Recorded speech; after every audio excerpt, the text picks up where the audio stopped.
Murad bəy, birinci ondan başlayaq ki, Donald Trump'ın da bir müraciəti gözlənilir. Bəyanatla çıxış edəcəyi ehtimal olunur. Daha doğrusu artıq proqram da açıqlanıb. Düzdür, bugün Amerika Birləşmiş Ştatlarının bu məsələ ilə bağlı deyəcəyi təxmini fikirlər hər birimizə bəllidir. Biz danışıqların aparılmasında maraqlıyıq, sülh əldə olunmalıdır, insan itkiləri yaşanmamalıdır və həm Rusiyanın, həm Ukraynanın mövqeyi bu məsələdə diqqətə saxlanılmalıdır. Ancaq bugün Trump'ın deyə biləcəyi başqa bir məsələ varmı? Yəni, varmı ki, biz həmin o nüanslardan agah deyilik, amma Trump bunu açıqlaya bilər? Yoxsa ənənə? Əlbəttə ki, birbaşa olaraq bu başdan Trump'ın xəssiyyətini nəzərə alaraq bildirmək çox çətindir. Hansı bəyanatlarla o çıxış eləyəcək və ümumiyyətlə indiyənə qədər məlumatların olmaması da onu göstərir ki, hələ ki bu ilə bağlı son qərarlar da yəqin ki verməyib. Bu qərarlar, əgər səhv eləməmsə, hələ bir müzakirələr olacaq, ondan sonra bəyanatları verəcək. Çox güman ki, narahatlığını bildirəcək ki, apardığı danışıqlar heç bir nəticə vermir və bir neçə mənim versiyalarım var ki, ola bilsin ki, hər iki tərəfə, istər Rusiya tərəfə, istər Ukrayna tərəfə müxtəlif təzyiqlərlə bağlı fikirlər söyləsin. Ola da bilər, hətta bunu da vaxtilə Trump dəfələrlə səsləndirmişdi ki, əgər onun danışıqları hər hansı bir nəticə verməsə, ümumiyyətlə Amerika Birləşmiş Ştatları bu danışıqlardan çıxacaq. Yəni bu formada da ola bilər, ehtimallar var ki, fikirlər söylənilsin. Amma bir mənalı olaraq əlbəttə ki, çətindir indi mühazirələr. Murad bəy, bir də biz Putinlə danışıqların nəticəsiz qalması ilə bağlı Politika nəşrində məlumatını diqqətə çatdırdıq. Orada da vurğulanır ki, Vladimir Putin, Rusiya lideri Avropa İttifaqının mövqeyindən narazıdır. Bunu biz bilirik, hər dəfə demək olar ki, açıqlayır. Amma Trump'ın elçilərinə sizcə bununla bağlı şikayət ünvanlayıb mı? Ümumiyyətlə, burada həm də bir Avropa İttifaqına qarşı masanın qurulmasından söhbət gedirmi? Bu vaxta qədər ABŞ və Avropa İttifaqı müttəfiq rolunda çıxış edib. Bu mərhələdən sonra Rusiyanın da istəyi ilə həm də Birləşmiş Ştatların müəyyən öz mövqeyini də nəzərə alınaraq münasibətlərdə çatların yaranması ehtimalları artırma. Bilirsiniz, bu Avropa Birliyi ilə bağlı məsələləri səsləndirməyə bundan bir qədər əvvəl siz də bunu dediniz ki, ümumiyyətlə bu danışıqlarda birbaşa olaraq Avropa Birliyi heç iştirak eləməyib və Avropa Birliyini günahlandırmağın o dərəcədə də əsası yoxdur. Amma nəzərə almaq lazımdır ki, Rusiya tərəfi başa düşür ki, Amerika Birləşmiş Ştatlarla Avropa Birliyinin arasında müxtəlif problemlər mövcuddur. Xüsusi olaraq bu Ukrayna müharibəsi ilə əlaqədar və Rusiya tərəfi bu danışıqların nəticəsiz qalmasını, məhz bunu Amerika Birləşmiş Ştatlarını çıxılmaz bir vəziyyətdə saxlamamaq üçün çox güman ki, burada Avropa Birliyinin mövqeyini səsləndirir. Birinci növbədə günahı onlarda gördürür bu mətbuat üçün. İkincisi də ki, yenə də Amerika Birləşmiş Ştatlarının Avropa Birliyinin arasında olan o ziddiyyətlərə bir daha da səsləndirir.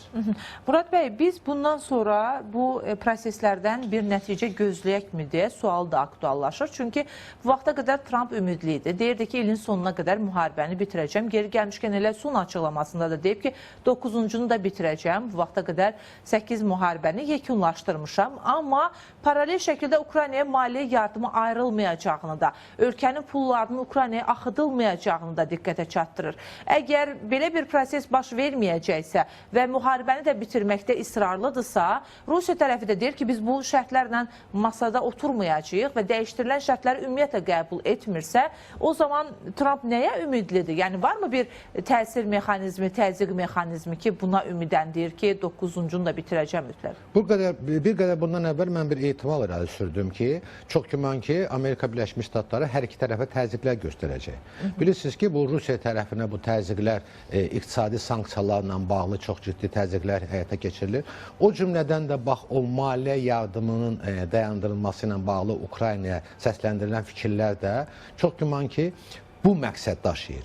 Amma bir şey də nəzərə almaq lazımdır ki, Amerika Birləşmiş Ştatlarının prezidenti bunu səsləndirərkən o qədər də Ukraynaya təzyiq kimi yox, nə qədər ki, öz siyasi rəqiblərinə, Demokratik Partiyanın keçmiş prezidenti Biden'ı ittiham eləmək üçün o bu vaxta qədər 350 milyard Amerika Birləşmiş Ştatlarının vəsaitini Ukraynaya verilməsi fikrin əsas ətrafında bu məsələləri söyləyib.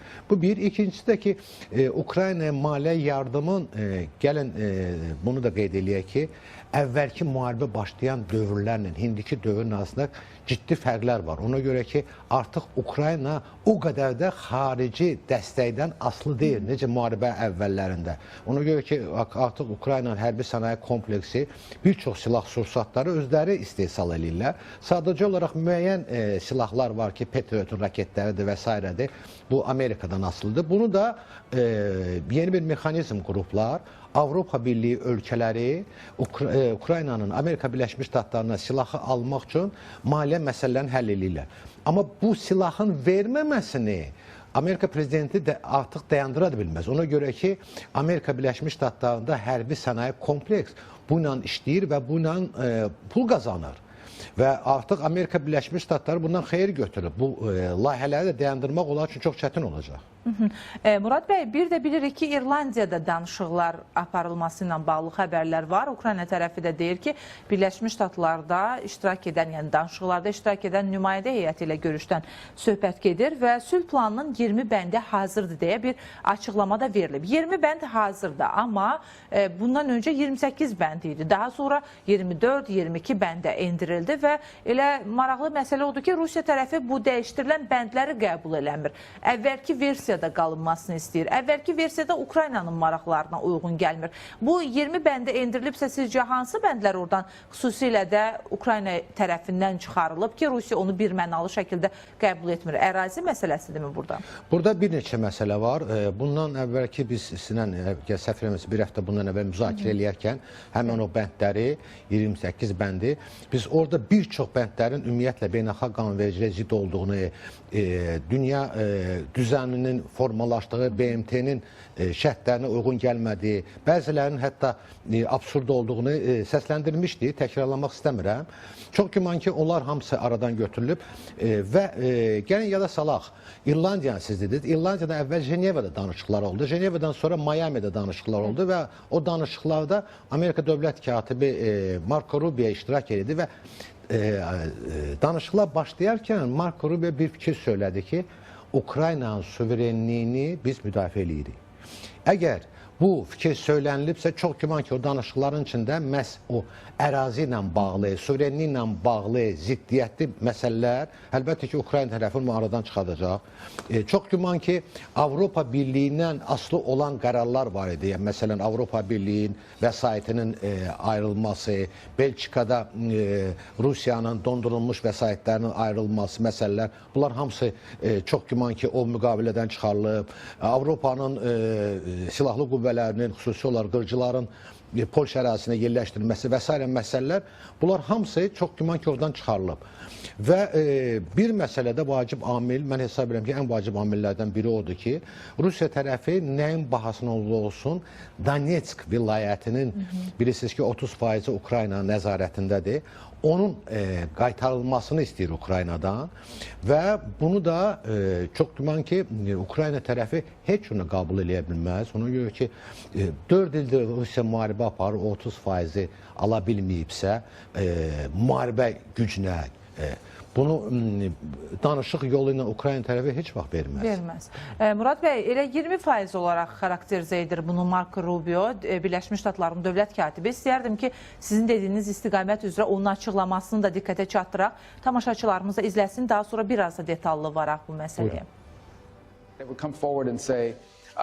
Tərəflərin hazırda sözün əsl mənasında mübahisə etdiyi şey təxminən 30-50 kilometrlik ərazi və Ukraynanın nəzarəti altında qalan Donetsk bölgəsinin 20% ilə bağlıdır. Biz Ukraynalıların nə ilə yaşaya biləcəyini, gələcək üçün onların təhlükəsizliyini nəyin təmin edəcəyini anlamağa çalışırıq. Düşünürəm ki, müəyyən irəliləyiş əldə etmişik. Ümumilikdə ABŞ Ukraynadakı münaqişəni həll etmək üçün çalışır. Lakin ona son qoymaq qərarı Moskva və Kiyevdən asılıdır. Əgər müharibəni bitirmək istəməsələr, o zaman müharibə davam eləyəcək. Bildirim ki, Rusiya ilə danışıqlar aparmadan savaşı bitirmək mümkün deyil. Eyni zamanda Ukraynanın mövqeyi də mütləq nəzərə alınmalıdır.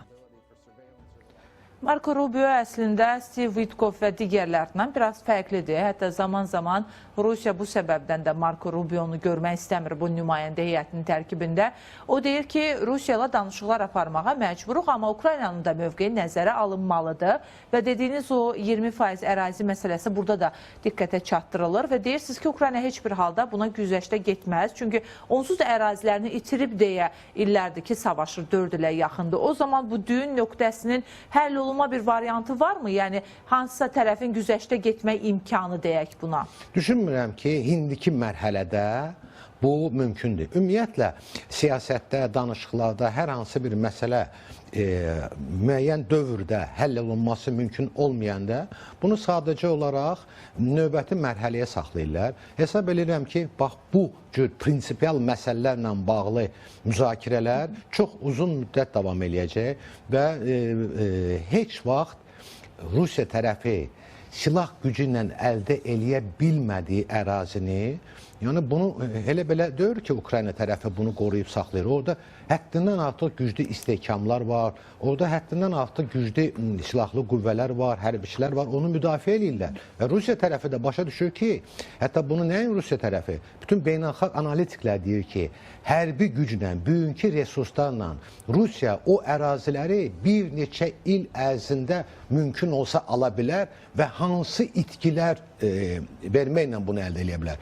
Bu baxımdan əlbəttə ki, Ukrayna tərəfi bunu heç vaxt verməz. Yəni, Rusiya üçün asan deyil əslində o göstərildiyi qədər getsin o əraziləri tutsun. Bəli, orada əgər 30-50 kilometrdən söhbət gedirsə, gəlin özümüz də baxaq görək də 4 ildə müharibə gedir. O 30-50 kilometri Rusiya silahlı qüvvələr əldə eləyə bilmirsə, ala bilmirsə, deməli bu çox ciddi faktordur. Və bundan heç vaxt Ukrayna tərəfi imtina eləməyəcək. Bu bir. İkincisi, o ərazilərdə insanlar yaşayır. O insanlar razı olarlarmı Rusiyanın nəzarəti altında yaşasınlar və s. Bu çox ciddi məsələdir. O ki, qaldı Marco Rubio ilə Witkoff'un fərqini, Marco Rubio rəsmi şəxsdir, dövlət katibidir. Ona görə o çıxış eləyərkən istər-istəməz beynəlxalq qanunvericiliyə istinad eləməlidir. Marco Rubio senatın nəzarətində olan bir şəxsdir. Senatorlar ondan tələb eləyə bilərlər. Amma Witkoff sadəcə olaraq prezidentin elçisidir. O elçini də senat təsdiq eləmir təyin olunanda və ona görə onun imkanları danışıq aparmağa və yaxud bu beynəlxalq qanunvericilikdən kənara çıxmaq imkanları, manevr etmə imkanları çoxdur. Ona görə Witkoff'la Marco Rubio'nun arasında fərq bundan ibarətdir. Murad bəy, bir də istəyərdim ki, Rusiyanın dondurulmuş aktivlərindən danışaq. Çünki bu məsələ Belçikanın müəyyən narahatlıqlarının baş qaldırmasına nəticələnib. Belçika deyir ki, sonra bizdən istəyə bilərlər həmin pulları. Biz bugün o pulları Ukrayna üçün sərf eləsək. Avropa Komissiyası da bunun üzərində çalışır ki, necə istifadə olunsun. Və elə Politika nəşri də yazır ki, ümumiyyətlə dünya mediası yazır ki, Rusiyanın yeganə olaraq güzəştə gedə biləcəyi nüans həmin o Rusiya aktivləri ilə bağlıdır. Düzdür, açıqlamalar bu yöndə deyil. Deyirlər ki, pulumuzu uğurluyursunuz, amma doğrudan da bu Rusiyanın güzəştə gedə biləcəyi bir nüansdır və Avropa bu məsələdə bir növ başını itirmiş kimi görünür. Necə həll oluna bilər məsələ? Bu ilə bağlı çox uzun müddətli çoxlu müzakirələr gedir. Bəzi ölkələr ki, hansının ərazisində Rusiyanın vəsaitləri yoxdur. Onlar daha da belə aktiv çıxış edirlər bu barədə, mövqelərini bildirirlər ki, bu vəsaitlər Ukrayna verilməlidir. Amma hansı ölkələrin ki, ərazisində bu var, onun məsuliyyətini daşıyırlar, maliyyə məsuliyyəti, xüsusi olaraq Belçikanın o Euroclear şirkəti deyəsən, onun nəzarətindədir. Onlar bu vəsaiti, bunun hüquqi baxımı var axı, bunu bilənçinə də verə bilməzlər. Bunlar maliyyə cəhətdən gələcəkdə çox ciddi problemlərlə rastlaşa bilərlər.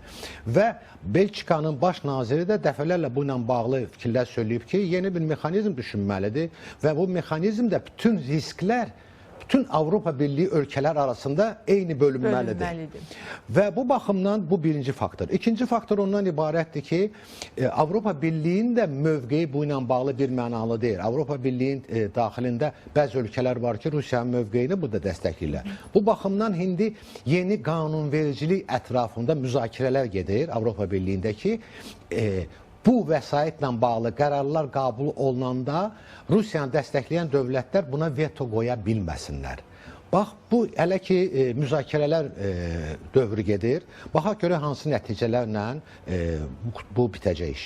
Amma Birləşmiş Ştatların da bu məsələdə mövqeyi fərqlidir. Yəni 28 maddədən ibarət olan sülh planında biz Avropa İttifaqının bu məsələdə mövqeyinin nəzərə alınmadığını izlədik. İndi Avropa İttifaqı da deyir ki, Murad bəy, bütün hallarda Ukrayna tək qalmayacaq, biz buna söz veririk. Amma silahı da Birləşmiş Ştatlardan alırlar axı. Yəni varmı imkanı Avropa İttifaqının Birləşmiş Ştatların dəstəyi olmadan Ukraynanın arxasında tək dayanmaq? Uzun müddət idi Avropa ölkələri Sovet dövründən sonra Rusiya ilə məsələlərdə çox vaxtı təhlükəsizliklə bağlı problemləri Amerika Birləşmiş Ştatlarına üstə atmışdılar.